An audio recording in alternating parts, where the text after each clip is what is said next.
Hello दोस्तों, कैसे हैं आप लोग। तो चलिए हम आप लोगों को एक बेटी बुआ गीत सुनाने जा रही हूँ। आशा करती हैं सभी लोग अच्छे होंगे, स्वस्थ होंगे, मस्त होंगे। तो अपना प्यार दुलार आशीर्वाद जरूर दीजिएगा और ये गाना सुनकर जरूर बताइएगा कि आप लोग ये गाना मेरा कैसा लगा। कमेंट करके जरूर बताइएगा। अच्छा लगेगा तो भी कमेंट करिएगा, नहीं अच्छा लगेगा तो भी कमेंट करिएगा। तो चलिए हम आप लोग को बेटी बुआ गीत सुनाने जा रहे हैं। सुनिए। कांचन पापाजी बेदी बनाइले रूपे के मारो छवा।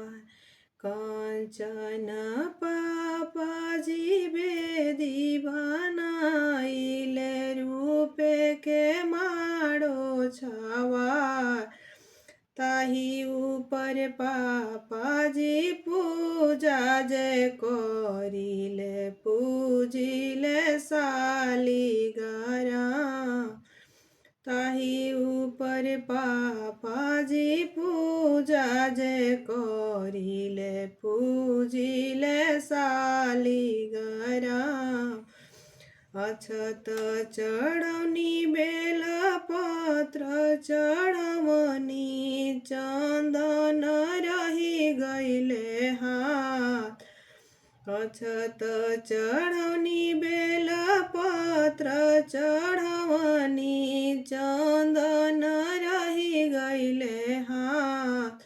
रौनक झरेला दुआर ए बेटी आई गईले तोहरो बारात। रौनक झरेला दुआर ए बेटी आई गईले तोहरो बारात। करवा भीतर बैठल बोले ले दुल्हा बाबू ससुर जी से अरज हमार।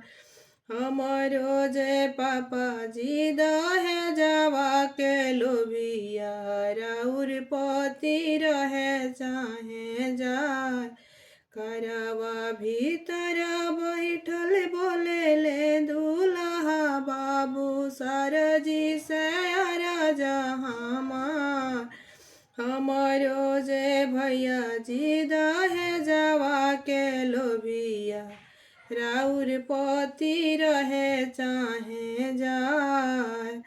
हमरो ही चाचा जी दहे जावा के लोभिया राउर पति रहे चाहे